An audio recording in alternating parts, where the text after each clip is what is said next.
Okay guys, so gonna test this i9 Hydra. Ano daw ba ang tunog ng i9 Hydra? Sabi ko, tinanong ko sarili ko at sasagutin ko. So I'm running a custom YT Capra 2018 with the 2S inspired colorway done by Paint Extreme. Yeah, so awesome job.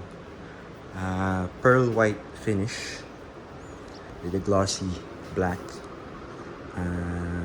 gold, white industry emblem. Both sides custom cut chainstay guide para hindi siya bulky, hindi matakpan. I'm running a wolf tooth 32 teeth oval attached on an XR race face crank. I'm running an XTR 12 speed and also an XTR 4 pots brake. The rental limited edition bar. Shout out to Makoy.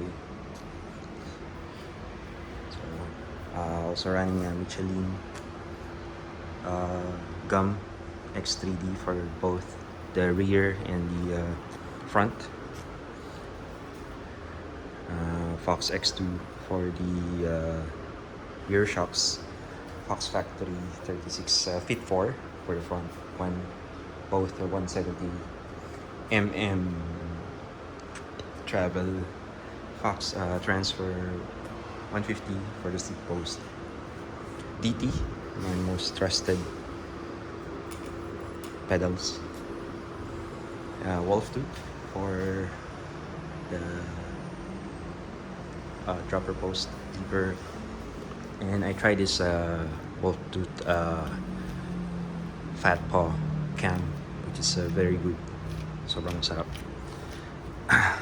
Kasi hindi ako mahilig mag-gloves, so I recommend that one. On the axle, I'm using a Robert axle project custom for YT Capra. Also for the front, I have a Fox Cobalt for that stealthy look. 200mm rotors, ice-tech rotors to match the XTR rotors. And I custom painted the frame guard black. What else? I have a Cane Creek preloader kasi it's a common issue sa race face preloader na nasisira. Shout out to Jukes for that one. And that's it. I will try speed sound, a quick sound check. Sound kuha. Okay, looks good.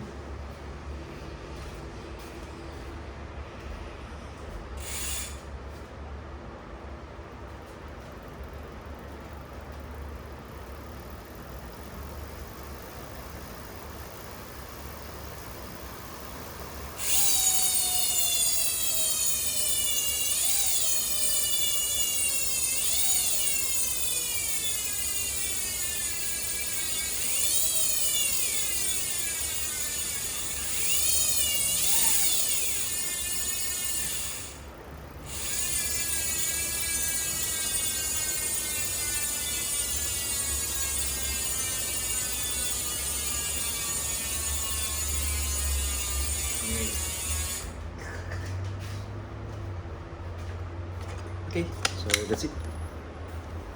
Ride safe.